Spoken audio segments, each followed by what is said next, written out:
WP, Your Honor, my client could not have committed the murder as the victim had 28 stab wounds but my client only had one knife. Yes, of course. We are sorry for accusing you. The man uses same knife 28 times, someone else dead as a result. Atlanta in a shocking crime that has the entire region reeling. A man was convicted of using the same knife 28 times. Additionally, he killed a man in the process. It's the most grotesque thing I've seen in all my years on the job. Detective Blake Simmons said, "I'm not going to lie and say I've never used the same knife twice for something. And I've worked crimes long enough to see desperate people use the same implement 3 times. But 28? It's just wrong." When asked for additional details, Simmons added, "Oh. And I think someone was hurt. No. He died? Oh. Ha. Go figure." The Fulton County Coroner's Office offered more details on the grisly misuse of flatware. At first, we believed the deceased, Bob or something, we believed that he was stabbed by an entire set of knives. One that the killer had in fact purchased that same day. The similarities of the wounds could only mean that an entire set was used. It seemed. But there were only 16 knives in that set. Which, as you can imagine, set off quite a scandal here at the morgue. And then to discover that only one had actually been used. Well, anyway, he added, nobody claimed Rob or whoever he was. So if you could come by and take the cadaver off our hands, we'd really appreciate it. We were able to obtain a statement from the presiding judge of the case, Judge Preston. As inconceivable as it may be to such upstanding minds as ours, the facts did not lie. The defendant used the same knife 28 entire times. 27 more than was necessary for whatever it was he did with it. The jury saw those facts and convicted accordingly. Jury foreman Rafe Martins had this to say, "How could you use a knife that much? I don't even use the same knife to spread more butter on my bagel. Because of the crumbs. And that guy's had blood on it." He shuddered. "It's just unsanitary." Objection. Everyone in the courtroom looked shocked as I pounded my desk for emphasis. My client could not possibly have committed this murder. And this piece of evidence proves it. I pulled out the murder weapon from my coat pocket and showed it to the courtroom. I don't see how that proves your client innocent.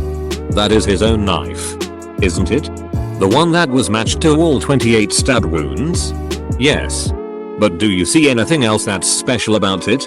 Well, it certainly seems of high quality, probably custom made. Hand tailored to your client's needs. One of a kind. Probably. Exactly. One of a kind. That knife. And that knife alone is the only knife my client had at the time of the murder. I'm sorry. How does that prove anything? It's simple. We've established already that my client could not have possibly entered the building on the night of the murder. Because the door was locked from the inside. A loud bang came from the other side of the courtroom. Objection. Your Honor. We've already established that your client is a master knife thrower. One of the best in the world. At the crime scene, a small window was found open. Large enough to throw a knife through. The prosecutor smirked as he shook his head. So we've already proven that your client could have committed the murder without entering the building. Yes. That's right. But I also present this piece of evidence. I held out my attorney's badge. Good for you.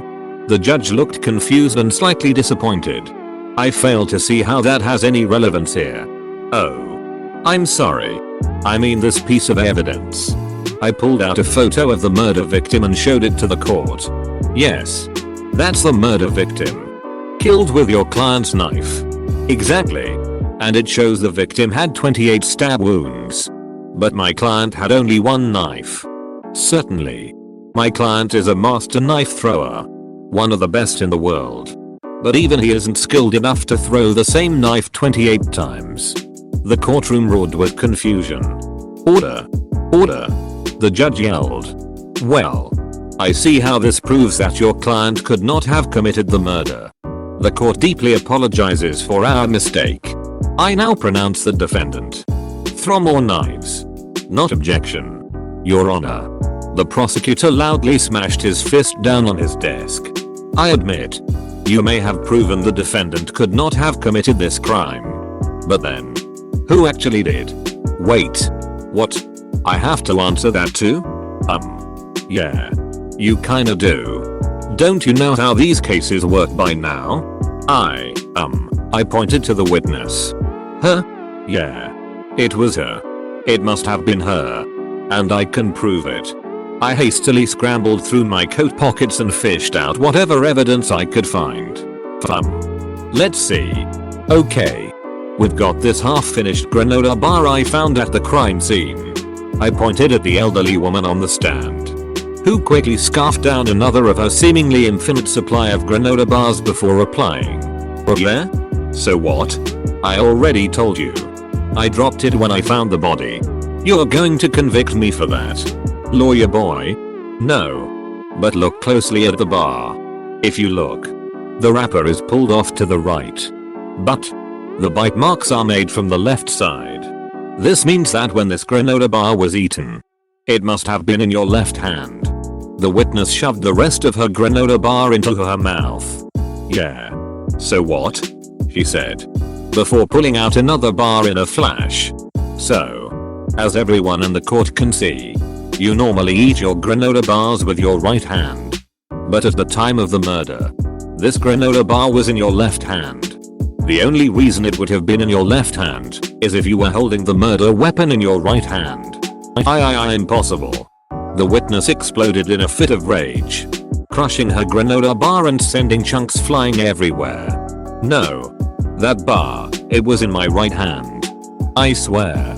I swear. That's enough. The judge roared. Well, that's good enough for me. I pronounced the witness. Graniola. Guilty. Court dismissed. This isn't fair. This isn't right. The witness shouted as she was hauled off by a pair of court officers. You. Lawyer boy. I'll get you for this. I smirked at her as she was carried away. Another victory for justice. Idly, my hand reached into my pocket, twirling around the piece of blood-stained fishing wire I'd pocketed at the crime scene before the cops showed up. Sometimes it pays off to be first. Poem. 28 stab wounds I could not do. I have one knife. Not even two. The judge looked to me, he made his decree. We're sorry for accusing you.